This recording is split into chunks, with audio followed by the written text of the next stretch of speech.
Hopefully it all comes out and people can legally talk about it at some point. But can you talk about it without? I know there's been multiple contact events, like straight up, straight up contact events. One of them is revealed in the film actually, but there are more. There was this. Several of the people in my film talk about an event that happened at Halleman Air Force Base where 2 non-human crafts approached the base. One landed. Beings walked out and interacted with Air Force officials and CIA officials. And a couple people go on the record talking about that in the film. But there have been other events, I've been told. How are those beings described? They were described as tall, slender, humanoid. And the another thing that I heard that gave me chills was that someone involved with a recovery interacted with a non-human being that was dying and heard thoughts in his head that said, you humans don't know your full potential. And that was said to me by a very senior, older guy from the intelligence community. And I thought that was pretty incredible.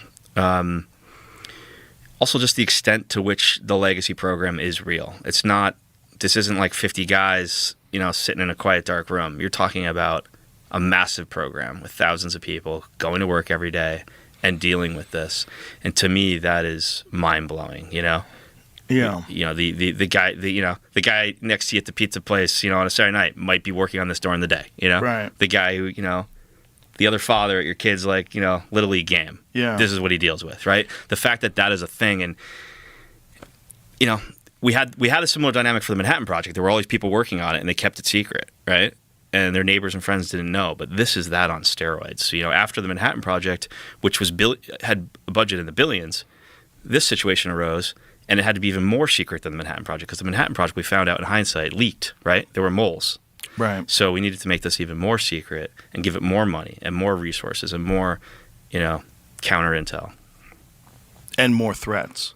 Which is counter intel, yeah. Yeah, I mean, threats if you reveal those secrets. But it's like the more this stuff gets discussed, the more I go back to what Lazar said. Because what Lazar is describing from the 1980s is exactly what these people are saying now. They've had these things. They've been trying to figure them out. They've been working on them. At least in the 1980s, they hadn't totally cracked it yet. But they did know how to operate them, and that they would do these tests. But everything was so compartmentalized. He said he wasn't allowed to talk to the metallurgist. There was different people that were assigned to it. Yeah. What they were assigned to do was to try to figure out how the propulsion system worked. Yeah. And then there was other people that were assigned to try to figure out how the metallurgy was formed. Because whatever it was seemed like it was 3D printed. It didn't have any seams. Yeah. And when he talks about it, it sounds exactly like what people are talking about today, which is really bananas. Yeah. Because this is late 1980s, and he's the first guy to crack through with this stuff. Yeah. Everything is so in that secret program. Everything is so siloed out where you could have one team of defense contractors working on one thing. They're not even told it's from an alien spacecraft. They're just told, here's the thing. It might be Russia. It might be China. Tell us how it works. Right. They're just kept in a little bubble. And one of the issues now is that everything's become so overclassified and so siloed that it's actually hurting progress. And that's a lot of the scientists in my film are voicing that. And one of the other things I learned recently that isn't in the film, Jay Stratton, who ran the UAP task force, he told me that during that time, he had started a talk with one of the senior scientists at Lockheed, who was frustrated by how overclassified everything was. It even made it hard for the defense contractors to get the right manpower and brains on it, because not everyone can be cleared to do the work, right? There's all these red tape hurdles to progress, right? And so they had made a plan to move one of the crafts that had been recovered that was in Lockheed's possession into the possession of the UAP task force. And then the task force was going to be able to put more brain power towards it. And then the head of science and technology at the CIA shut it down in the middle of the transfer. They had actually secured a hangar on a military base and prepped it to be a classified hangar that would hold this craft, and they were stopped. So the issue of Did overclassification. they know what happened after that? Yeah, the CIA just shut the whole transaction down, and the craft stayed in Lockheed's possession.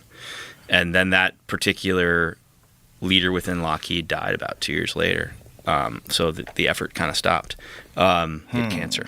The overclassification is definitely a hurdle for this. And our competitors don't necessarily have that. Like there's no free will in China. She can just be like, hey, you're the smartest guy graduating your class. You're going to go work for the nation on this, Right, period. And here, the problem is no one knows it's real. One of the things I hope the film changes is it makes the scientific community know that this is a valid area of inquiry. This is real. It's a real situation. And there's a ton of problems for the next generation of engineers and scientists to solve, And so hopefully it inspires them and helps us make progress, because there's a lot of progress that could be made here. Well, it certainly seems like it, but it's like one of the things that you guys propose in the film that I think maybe the only way forward is some sort of a mass amnesty to all these people that did lie to Congress and probably misappropriated funds and maybe stole a little bit here and there.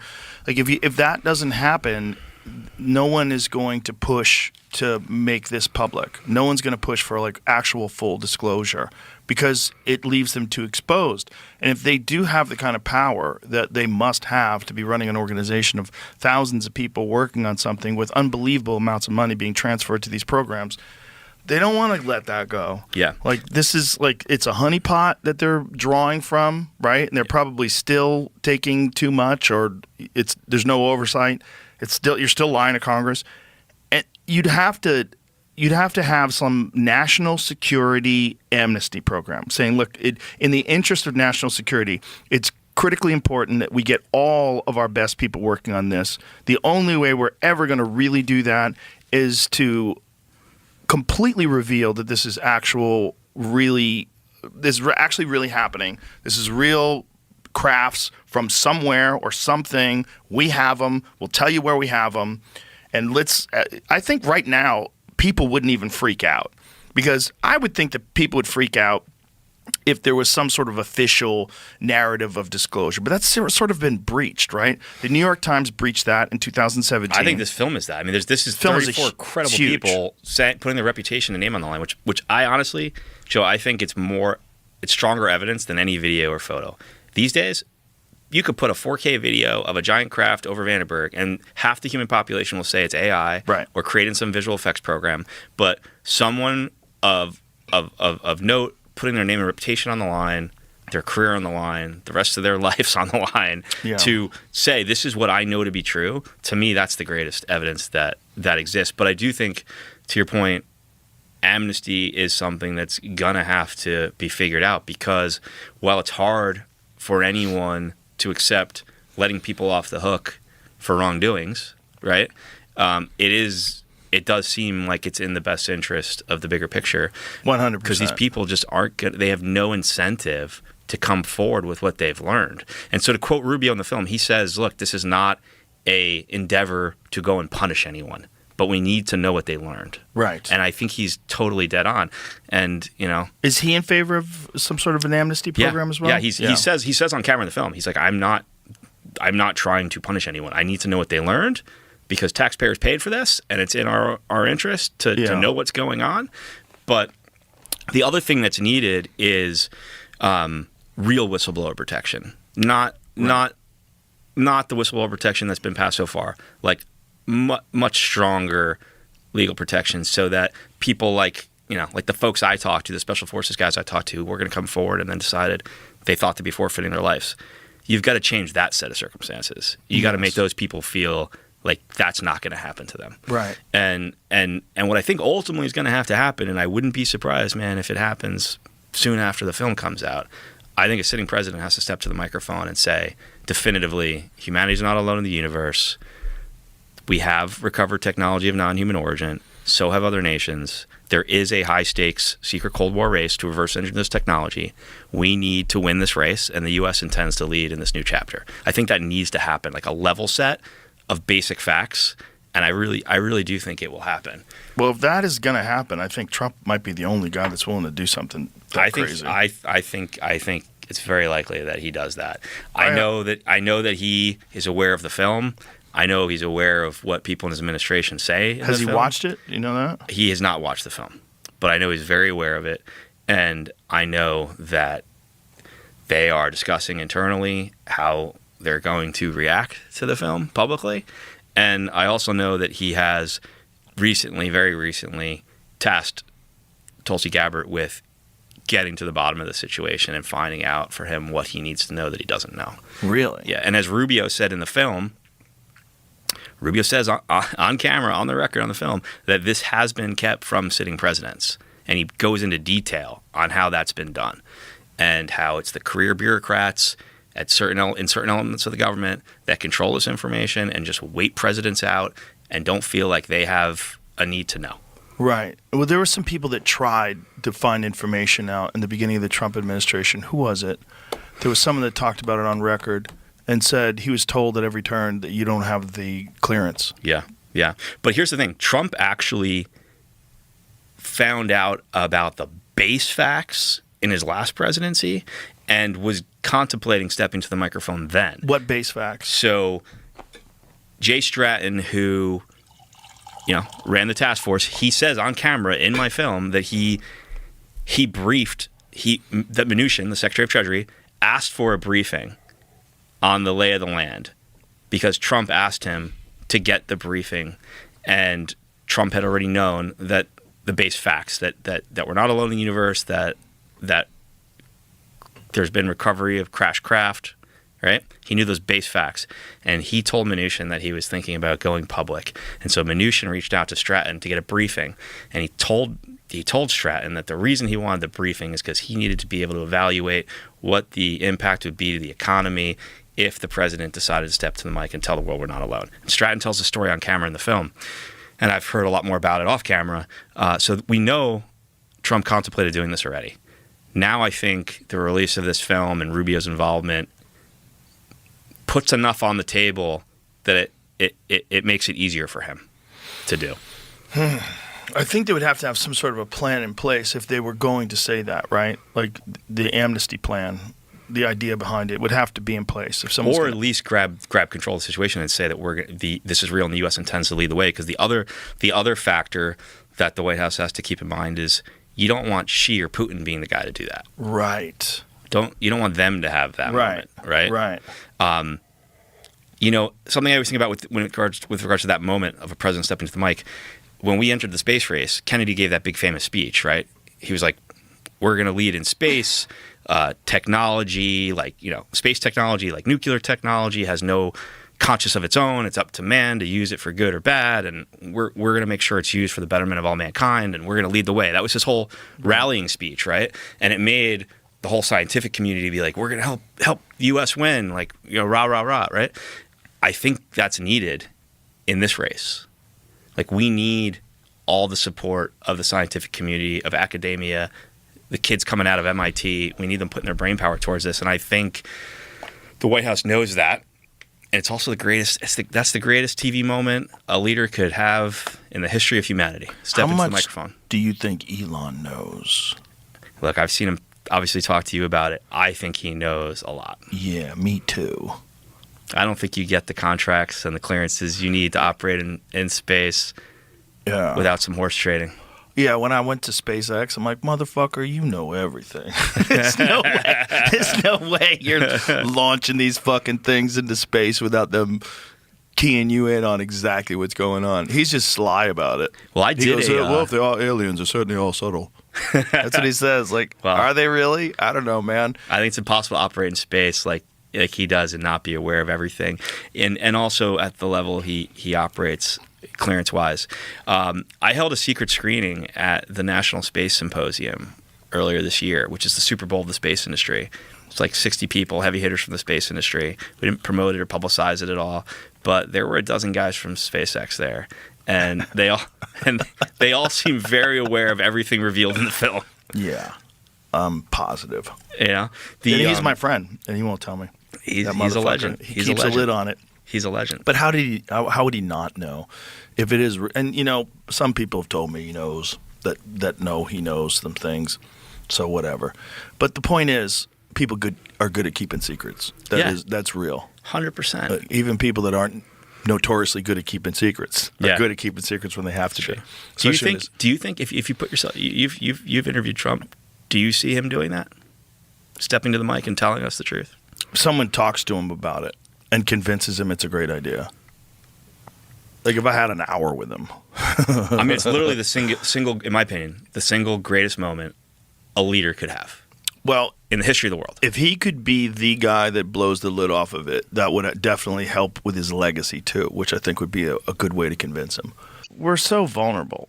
And that's one of the weirder things. Like, so first we should get into what you do, because you have a very interesting theory. Tell everybody what your background is, first of all. Yeah, all right. That does seem like a good place to start. My background is in anthropology, biological anthropology.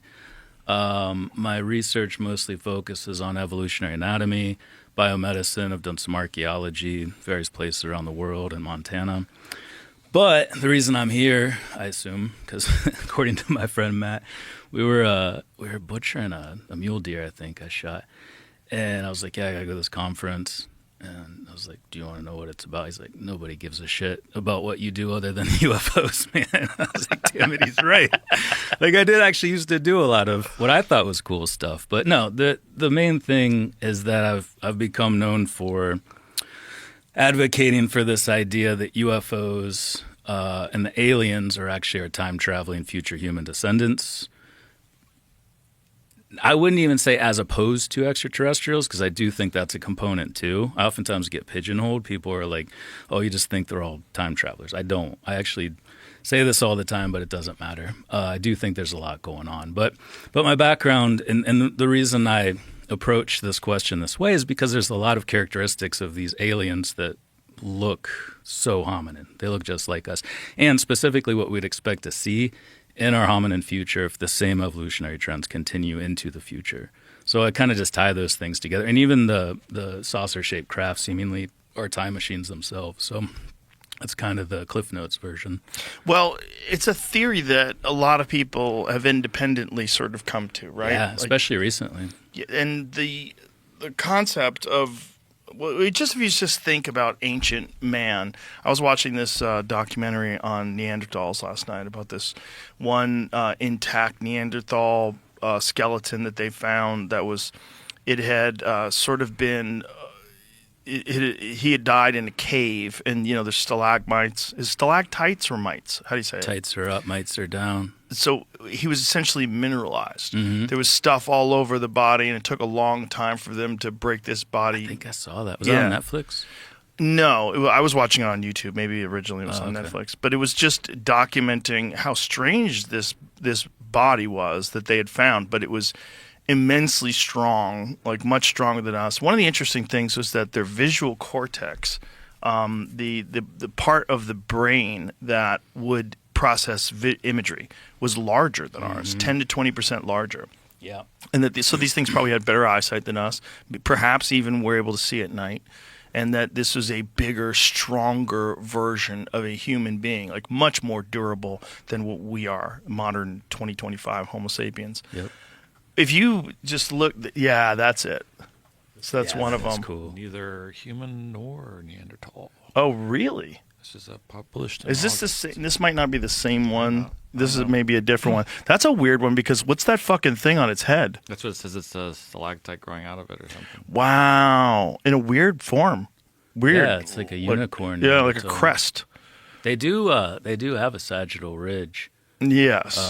Homo erectus had one. There's an offshoot in our hominid lineage called the Paranthropus, or robust Australopithecines, and they had a full-on like gorilla style sagittal ridge. Yeah, because they were vegetarians, so they just chewed all day. Right, so they had massive muscles to chew. Yeah, their whole face is huge. Wow. Neanderthals they were just big. It's just a robusticity thing, but there is evidence from Shanidar Cave in Iraq where they were using their teeth as tools. We think they were like tanning hides. They were holding the hide in their mouth and then like scraping all the nasty bits off. Oh. And you can see that in the tooth wear. So yeah, they were pretty badass. They were the first. I don't know. I think this is cool, but a lot of people think I'm a nerd too. They were the first to use the flake Like for 2.8 million years, we just hit a piece of rock and we're like, oh, this is a cool tool.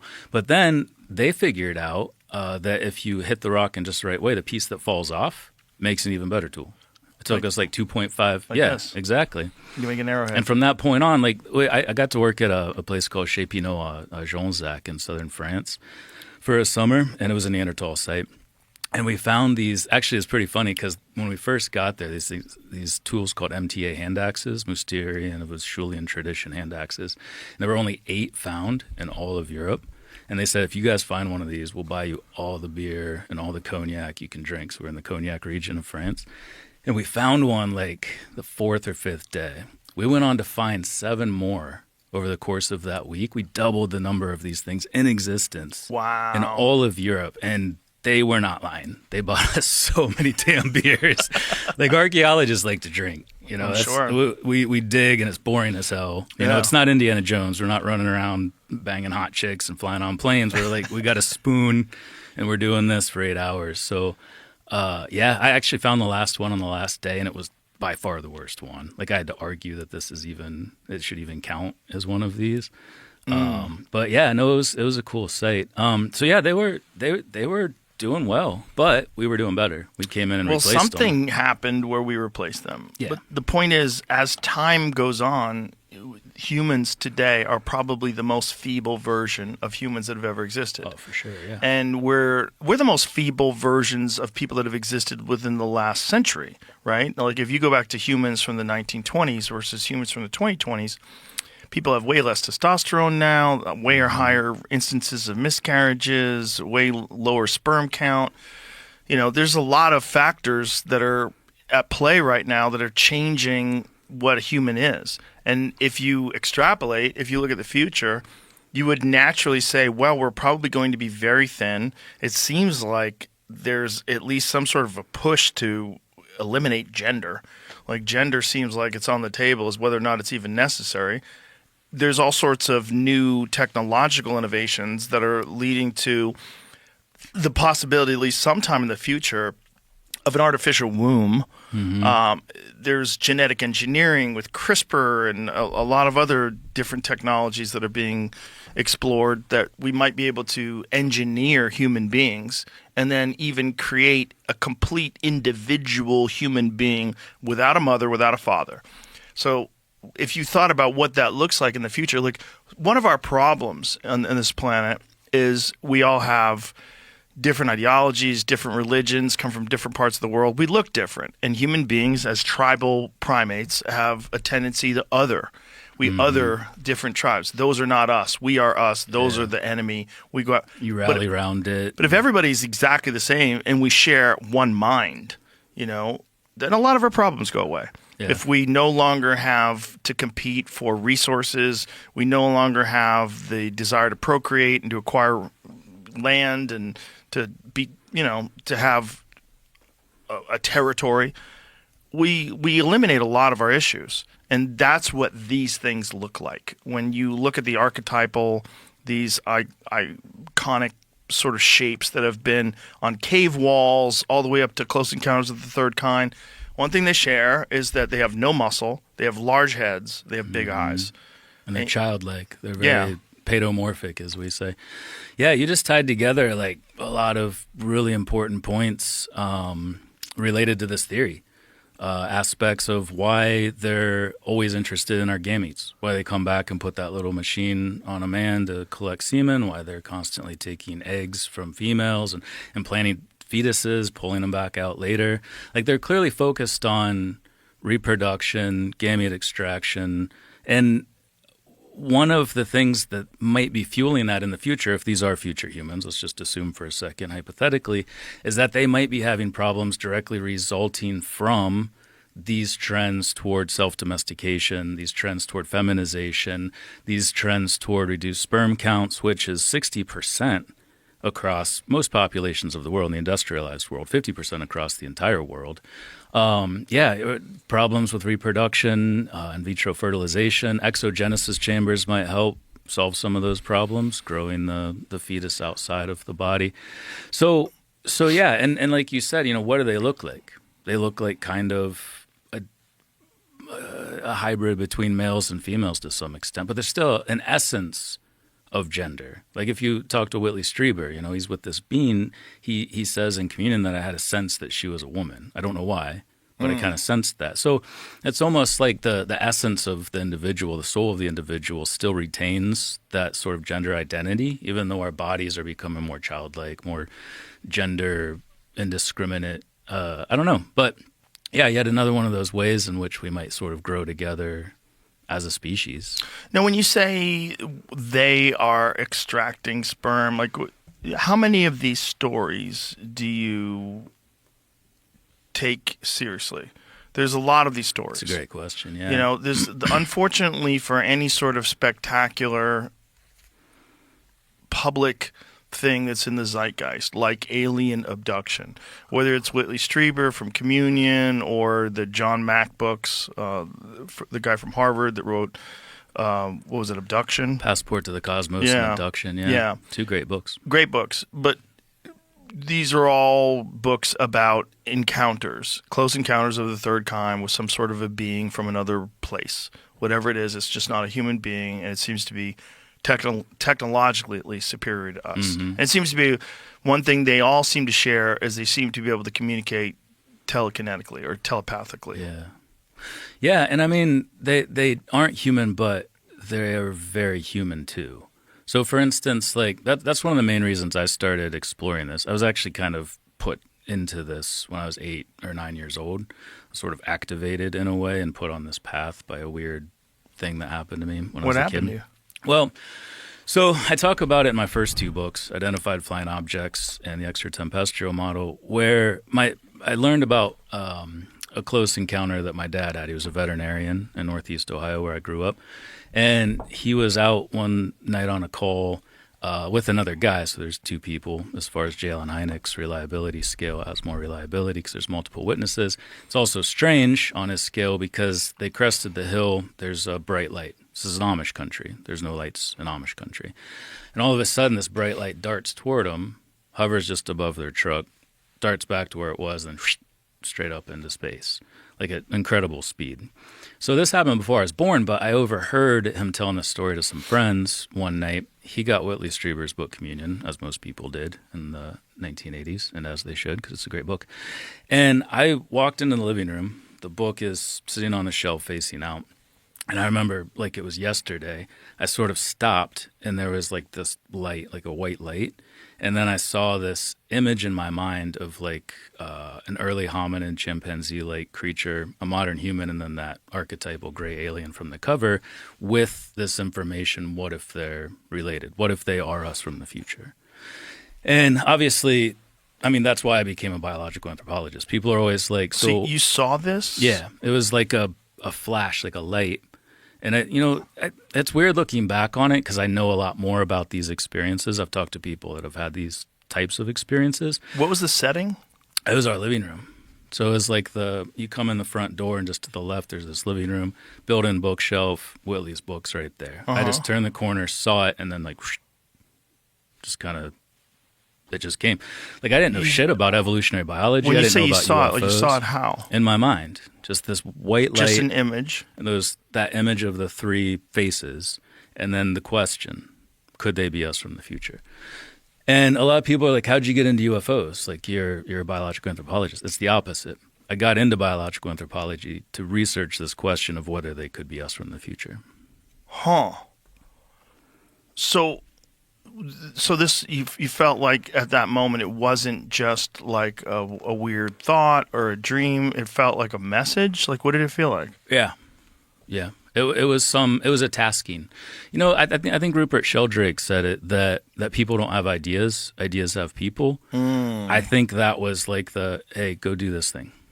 And I did. That's why we're here now, talking about it. And obviously, you got to be careful about like selection bias and confirmation bias. Like I didn't go into this. I didn't go into grad school. I also didn't tell anybody in grad school I was there because they would have kicked me out. But I went into it with an open mind, but I was there to study these things because of that event when I was 8 years old. Wow. Yeah, it is a problem, the confirmation bias. It is a problem with wanting it to be real. And I struggle with that because I desperately want it to be real. And so every time I talk to someone, I've talked to a bunch of people that are, air quote, whistleblowers. And some of them, I think, for sure, have been sent in here to distribute disinformation. Yeah, no doubt. For sure, because it's a great place to do it. Yeah. I'll listen to you. Yeah. I'll entertain almost anything. Which is great. We need that. Yeah. But yeah, I mean, obviously there's people that are going to take advantage of it. But too. I think it's also important for me to say I'm not convinced. Mm-hmm. I don't know how much of this is horseshit, but it's not zero. Yeah, the community thing I think is like a key thing. There. Yes. Like I recently did a debunk of a UFO that the Chilean Navy supposedly saw. What was that? I'm not aware of that one. It was like this this thing. There was a Chilean Navy helicopter had this infrared camera, and they saw this two black dots off in the distance that looked like a weird thing, like a figure eight type thing flying away, and then it started like spraying out this stuff, and they couldn't figure what it was, and they chased after it, but it was too fast and it got away from them. And the Chilean government has an official UFO investigation team, and they set them on it, and they spent 2 years figuring out what it was, and they couldn't figure out what it was, and so they said it's a confirmed unidentified object, and then they published their findings, and then I and some other people on Metabunk looked at it, and we figured out it was actually just a plane flying away from the helicopter, leaving some contrails behind, and we actually figured out exactly which plane it was. And so this got a bit of play online, and I was on like Huffington Post and things like that. And some UFO enthusiasts started talking to me, and I joined their groups. And I joined a few other groups, and then I found myself in this kind of weird corner of the internet where everybody believes in UFOs unquestioningly, and they're always putting up these photographs of things, and people are like, "Oh, great capture, dude," and it's just something like a street light or something. But they think they have this confirmation bias, this group confirmation bias, where they can't disagree with someone, and they know they're in a safe space, so they can put out whatever theory that they like, and they know that people will be like, they're just very supportive of them. Yeah. Like one that happened a couple of days ago, some woman put up a picture of a strange light that she said was in the sky. And so I downloaded the picture and I boosted the brightness, and I saw it was actually a reflection of something in a security light on a porch. And you could see it was like there was trees behind it, and it was a security light, and there's this reflection.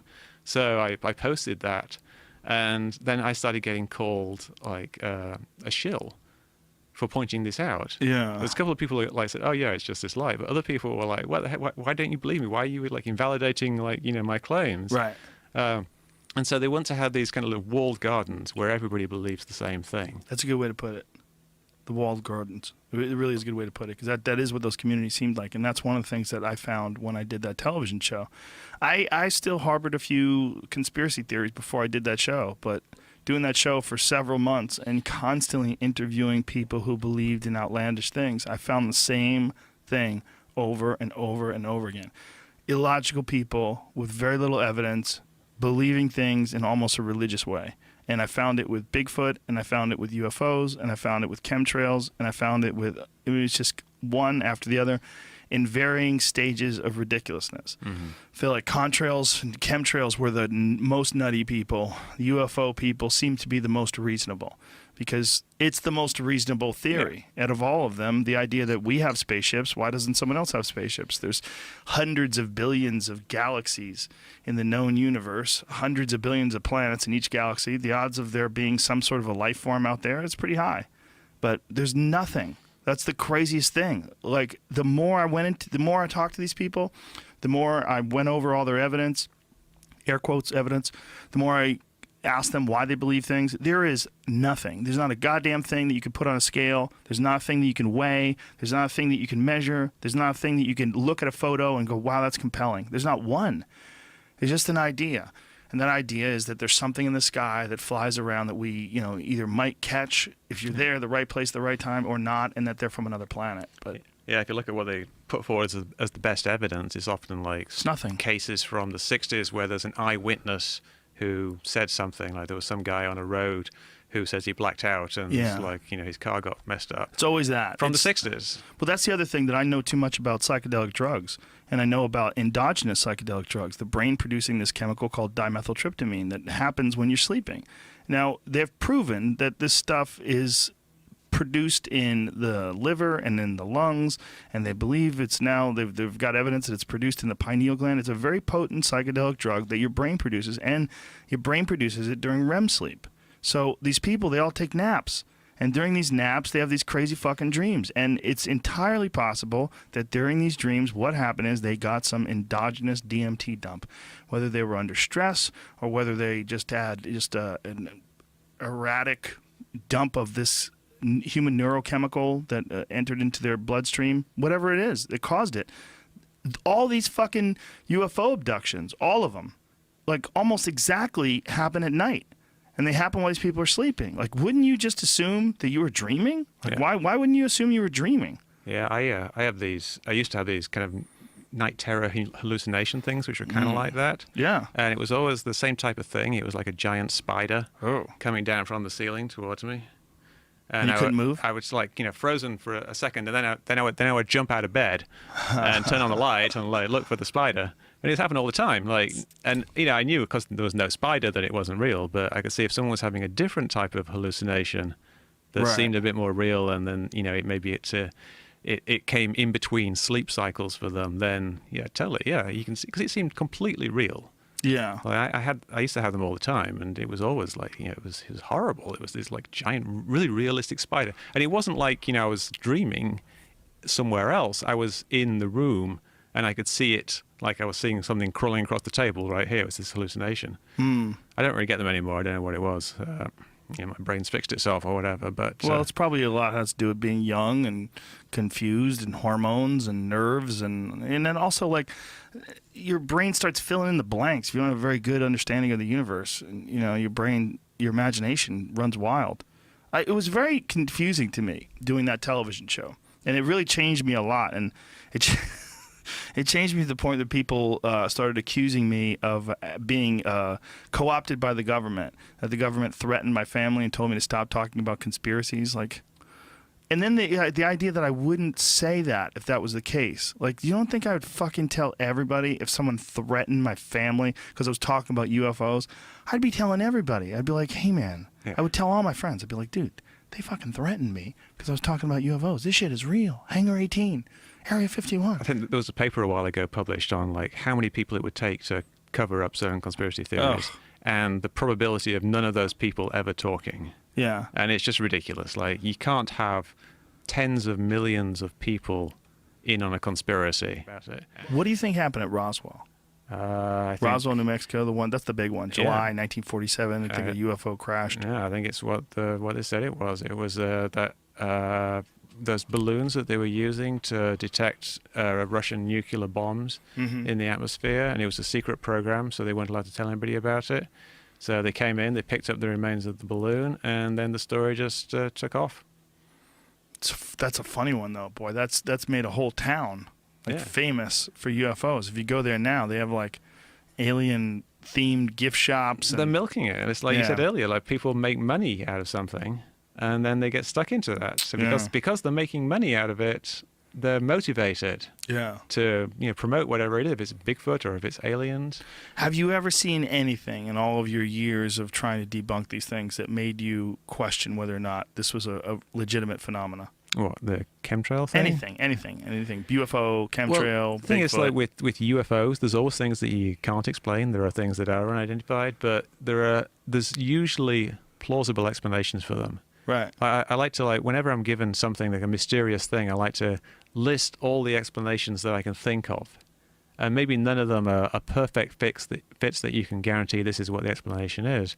But like it being like a ghost or an alien spacecraft as an explanation is usually pretty close to the bottom. Like you start out saying, oh, it's a balloon, or it's a bird, or it's a drone, or it's CGI, or it's it's something somebody faked afterwards, Right. or it's an alien spacecraft, or in between that, like, oh, it's something else that we don't know what it is. Is there any evidence, like in terms of UFOs, that's interesting? I haven't, to be honest, I haven't really looked into the whole sphere of UFOlogy. I know a lot of people have, but just looking at the quality of the best cases they put forward, like I mentioned earlier, like, you know, some guy in 1964 like got his car beat up on a road. Right.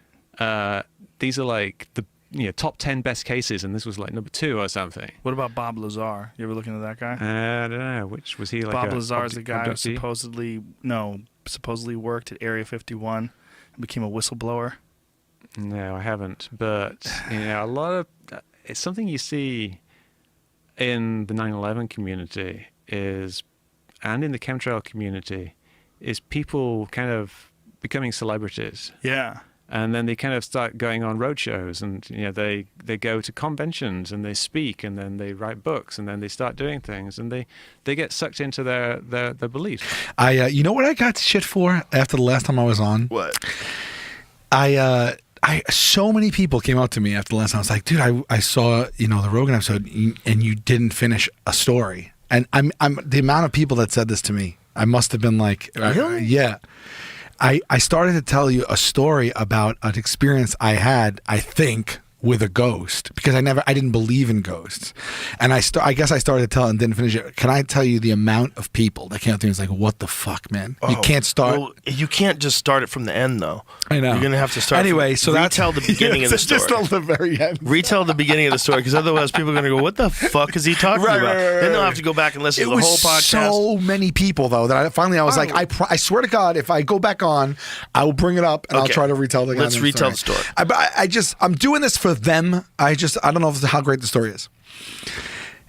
So we were talking. I was saying how I don't believe in them, but I had this experience. I don't know what to make of it. Okay. So I lived alone at the time, and I when I go to sleep at night, I lock my bedroom door. It's just something I do. So I locked my door, and I was laying in bed, and I had the television on. And a lot of times I'll put the TV on mute, but keep the TV on when I fall asleep. Mm-hmm. Something I do.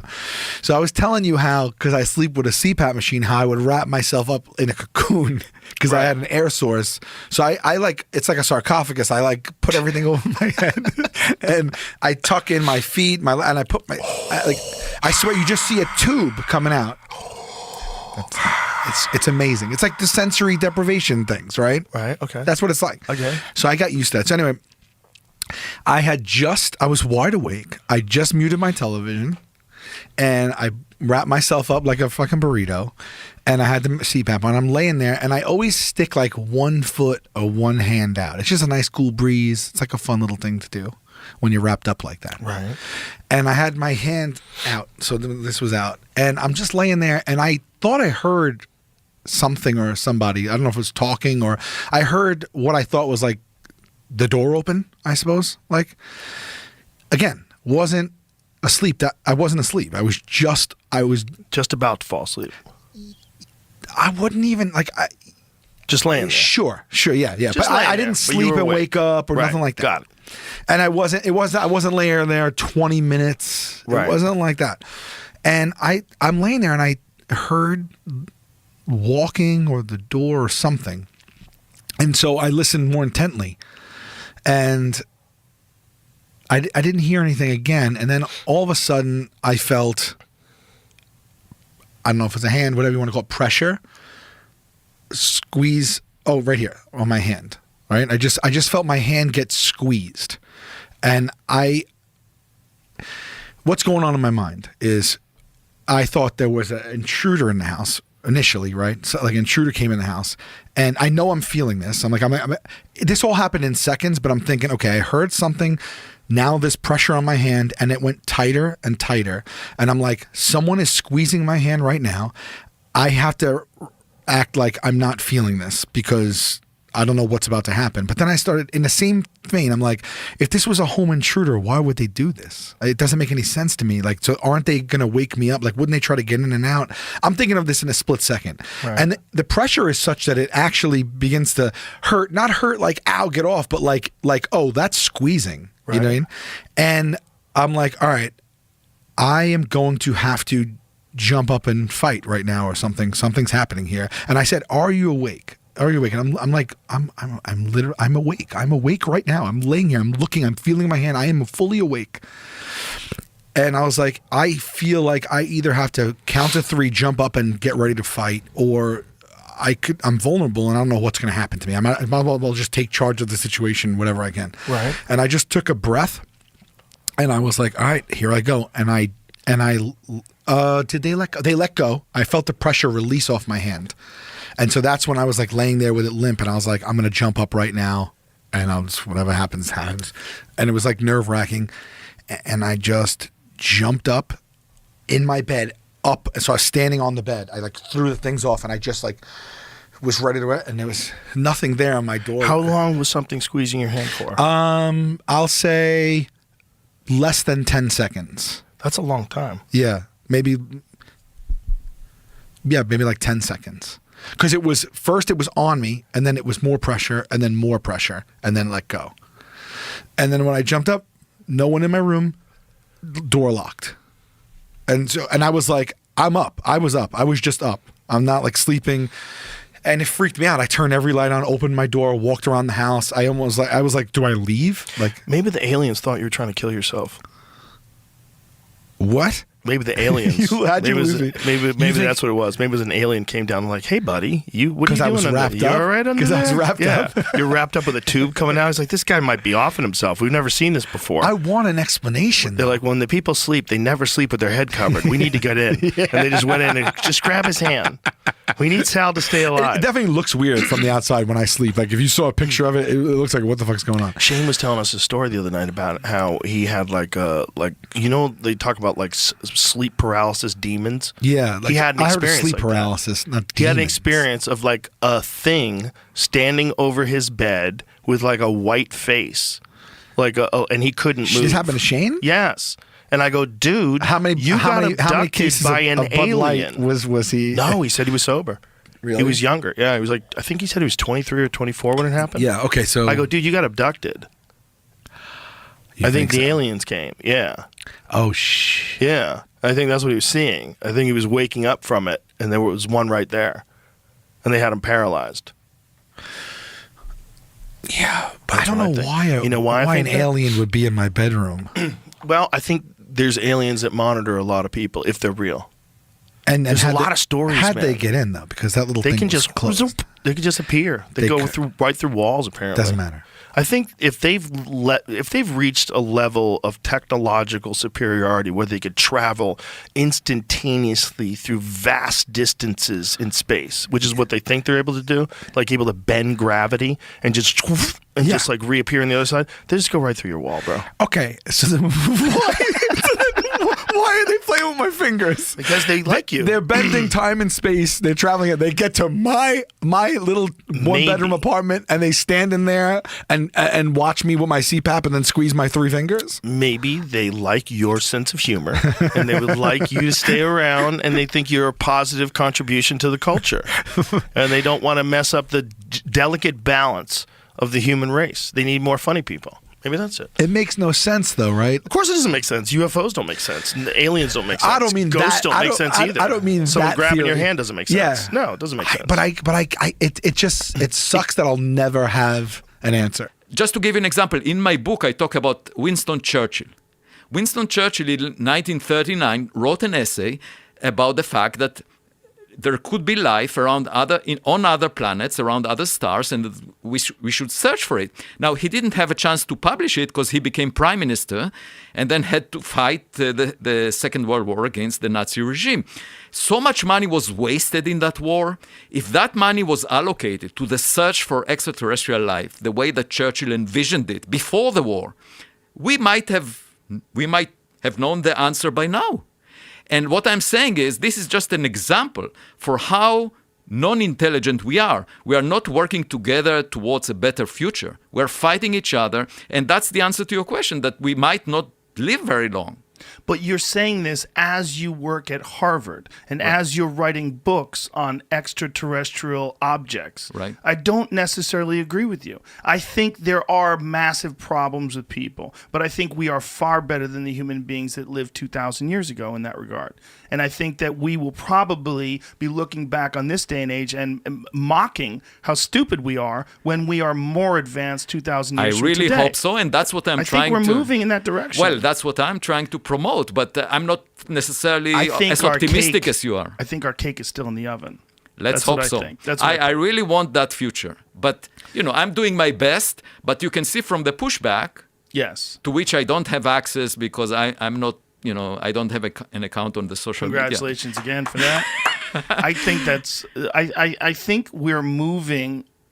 I think there's conflict, but I think for whatever reason, the way human beings operate, we oftentimes need conflict in order to make improvements. Right. We need a yin and a yang. We need a give and a pull. If we don't have that, we get complacent. Why get can't we understand the best path forward without, it's just like using a GPS system and it says recalculating. Yes. Every time we have a crisis, recalculating. So we recalculate our next move based on all the mistakes we've made. Why can't we be smart in the first place? I think we have biological limitations that are based on our ancestry. And our Yes, ancestry is I agree filled with with tribalism I and agree with chaos, and we're primates. I mean, that's agree with part of the problem. And I think that our issue with racism is the same issue that we have when we have religious discrimination or cultural discrimination. It's tribalism. I agree. And we are, it's wired into our DNA. Now, my problem is, why couldn't science, given that, there are billions of Earth-Sun systems within just the Milky Way galaxy, and then 1 trillion galaxies like the Milky Way in the observable volume of the universe, why can't the mainstream of astronomy simply say, conservatively, just assuming the most conservative, not speculative assumption, conservatively, we are at the middle of the road, kind of life. It's very likely that we're not unique and special. And let's just look for evidence, search for it. Why should there be a taboo on discussing this subject? That makes no sense. For example, astronomers are now contemplating new telescopes of the future that will cost billions of dollars to taxpayers, okay? That would search for oxygen in the atmospheres of other planets around other stars, because oxygen could be indicative of life, microbial life. I say it will never be conclusive, such a search, even if it costs billions of dollars, because the Earth, for 2 billion years, the first 2 billion years of the Earth's history, didn't have much oxygen in its atmosphere. There were microbes, but the oxygen level was quite low. And then it suddenly rose after 2 billion years, half of its life. So not finding oxygen doesn't mean there is no life. And then if you find oxygen, it can be produced by many natural processes like breaking water molecules or other things. So it will never be conclusive. How can you make a conclusive statement if you find industrial pollution in the same atmosphere? You just search for CFCs. These are the molecules produced by refrigerating systems, by industries. If you find evidence for that, there is no way that nature can make these very complex molecules naturally.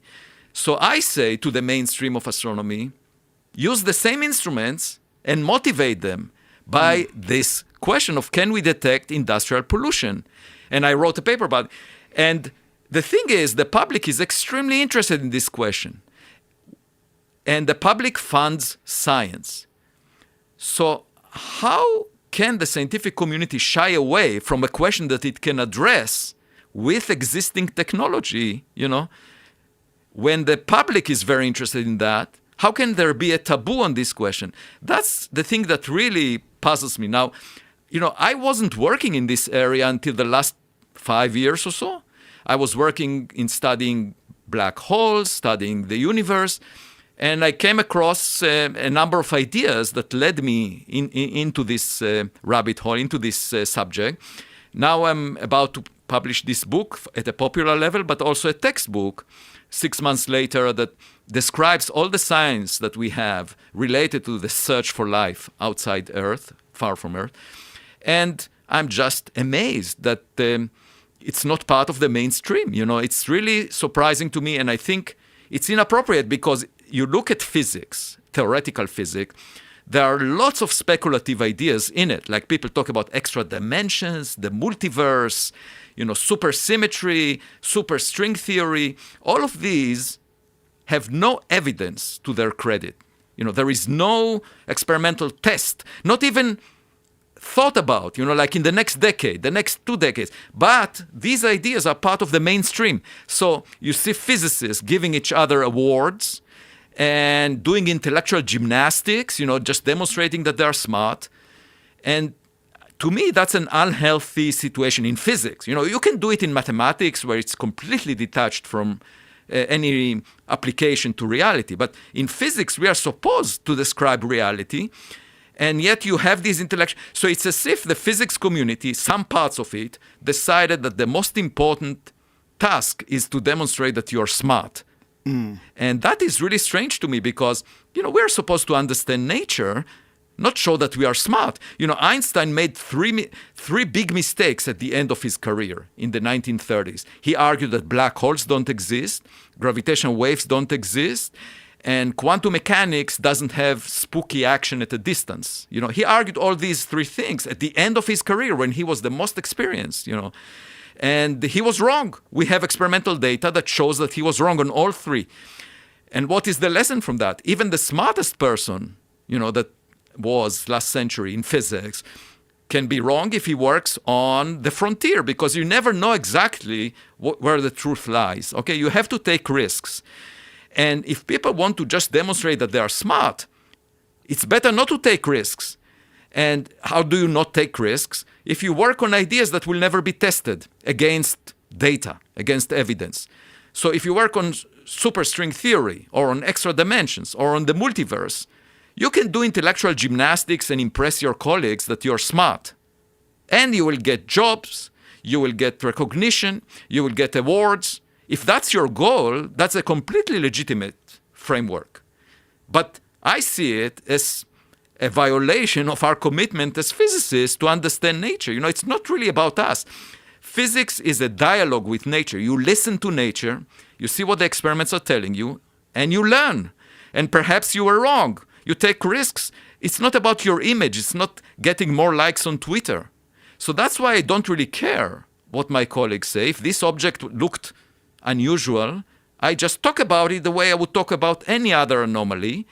And people were asking, why isn't he backing down? Well, I will back down as soon as there is evidence. If I saw a photograph showing that it's a rock, or if I saw some other objects like it, that we definitely have clear evidence that they're naturally produced, then I will give up on it. And I'm not afraid of being wrong. That's part of any work on the frontiers. This is my thoughts on the quantum physics aspect of this. I think there's not enough people that understand what they're doing to criticize them, so there's no social pressure. The difference between that and the concept of exploring extraterrestrial life is extraterrestrial life is inexorably connected to nonsense. It's inexorably connected. It's connected to crazy people that think that they're talking to aliens and that they're channeling people from another planet. I have an answer to that. Okay. Suppose there was a whole literature on COVID-19 that is completely fictitious. People were saying crazy things about COVID-19 that make no sense whatsoever. And there was you can find them. Yeah. Those suppose there were books about it. Right. There were films about it. Mm-hmm. Now, would that mean that scientists, reputable scientists, should not work on a vaccine for COVID? No. But who cares if there are people that say nonsense? You don't care. You ignore them. COVID-19 is a real thing, and you can prove it in a lab quickly, instantly. I mean, it's universally acknowledged as being a real thing. Right. The problem with extraterrestrial life is there's no evidence that it's real. Well, but if you step on the grass and you say, look, it doesn't grow, then obviously because you're stepping on it. So if you bully anyone that works on the subject, then young people don't enter into this research field. Yes. If you don't fund it at all, you dry it up, then there will not be discoveries. No, and then I you say, agree look, with there are you. no discoveries. I step on the grass, it doesn't grow. Therefore, there is no point in continuing to wait for it, to grow. I agree with you. No, Yeah. I think it's a side effect of our social interactions. And I think a lot of professors, a lot of people in academia, they come from, maybe a more socially awkward environment. They come from a lot of people that get into teaching, a lot of people that get into being professors. They weren't like the class king. They weren't like the most popular person. And social interactions with them, maybe they were bullied. Maybe they like Dr. Carl Hart, who's an academic who was on a couple days ago, was actually talking about this very subject. And that a lot of academics they try to undermine other people's work, and they do so in kind of a bullying fashion. Yeah, because it's all about the ego. You see, Yes. I was asked by the Harvard Gazette, the Harvard University Gazette, which is the Pravda of Harvard, this official newspaper I of like how you Harvard. put it. They asked me, what is the one thing you would like to change about the world? A very big question. Yeah. So I wrote an essay. I said, I want my colleagues to behave more like kids. Because as a kid, I remember that, I was mostly curious about the world. I would not be afraid of making mistakes. I wasn't worried about my ego or something really strange happens to those kids that take risks and are not worried about themselves so much. Something bad happens to them when they become tenured professors in academia. Tenure is supposed to give you the freedom to explore, directions that may turn out to be wrong. Mm-hmm. That's what Einstein demonstrated at the end of his career. So you would expect people to take advantage of that. But instead, once professors become tenured for life, meaning that there is no risk to their job, they are starting to pursue honors and awards, status, recognition. Yeah. They are afraid of making mistakes. They build these echo chambers where they have students and postdocs repeating their mantras so that their voice will sound louder, so that they will get even more recognition. Now, I say this, the scientific inquiry is not about us. It's about the dialogue with nature, trying to figure out what nature is. It's not about elevating our status, our image. We will all die in several decades. So, it's really not that. Now, actually, Lex Friedman was asking me, Avi, you know so much. What do you think is the meaning of life? Heavy. And I told him, look, I think we just exist. Any meaning that we assign now will go away in 1 billion years because the sun will boil off the oceans on Earth. There will be no life on Earth. All of these things that we call meaning, they are really temporary in the big scale. We should just enjoy the process, just like eating good food. I will not mention another example. Doing these, like eating good food, you enjoy the process. So learning about the world, figuring out what the world is very enjoyable. If I realize something nobody else did and understand something that nobody else did, it gives me pleasure. So just the process of doing that gives me meaning because I enjoy it. So you should live your life in a way that you enjoy it. If you like good food, that's good enough. You can live your life just eating. That's what animals do. Yes. Yeah, right? Can have sex. You can do all kinds. But if you want a deeper sort of satisfaction, I think understanding the world is what humans are capable of doing. And that's really a deeper level of enjoying life, so to speak. Well, there's a lot of examples of professors going out on a limb, being incorrect, and then being punished, being ridiculed, losing their status in the community, or even being correct, but not having the support of your peers who turn on you and turn against you, and then it turns out ultimately they were correct, but there's very little repercussions for that. And there's this thing that happens with people and ideas where they get scared to take on something that could easily make them look ridiculous. And the best example of that is extraterrestrial life. Yeah. It's so easy to get ridiculed for believing in it. It's like Bigfoot and then extraterrestrial life. No, Those are I the want two to things. change that. I say this is a subject the scientific community can address with scientific tools, okay, Yes. with telescopes. Let's discuss it. The public is interested. Let's forget about the past and look for a better future, right? And my point is there are many examples for unborn babies, in science where people were ridiculed and ideas were never pursued or delayed, For example, looking for planets around other stars. That was something that was suggested in 1952 by an astronomer called Otto Struve, who said, if you take Jupiter, the planet Jupiter, put it close to the sun, then it will move the sun back and forth a lot. And you could tell if there is a close-in Jupiter near other stars by looking at their motion, or looking as it occults the star, comes in front of it, transits in front. He suggested that 1952, for 4 decades, astronomers ignored that. Why? Because they said, we know that Jupiter in our solar system is far away, and we understand why it's far away, and therefore we shouldn't waste our time even looking for something like that. Then, in 1995, a couple of astronomers found a hot Jupiter close to a star, and they got the Nobel Prize a couple of years ago for that. So my point is, this is an example of a baby that was eventually born. So people would say, oh yeah, science works, you see, eventually it was found. My point is, it took 4 decades. In those 4 decades, we could have done a lot to advance science. And the other thing is, I say, okay, this baby was born, but there might have been other babies that were not born. Ideas that were put forward and were scrutinized for no good reason, just because people are close-minded. And, the strange thing for me is that I see a lot of innovation in the commercial sector. You see, Jeff Bezos, Elon Musk, Apple, Google, they have parts of their companies that are doing blue sky research, things that are not applied. It all started with IBM and before that. And then in academia, I see a lot of conservatism, much less innovation as in the commercials. Now, the commercial sector is after making a profit. You would expect academia to be even more open-minded, but it's not. And to me, that must change. Is this something that you had as an idea before publishing these thoughts about extraterrestrial life? Yeah. And did that accentuate it for you? Yeah. Yeah. I didn't expect the response that I received. It doesn't bother me. I have more than 800 papers that I published and 8 books.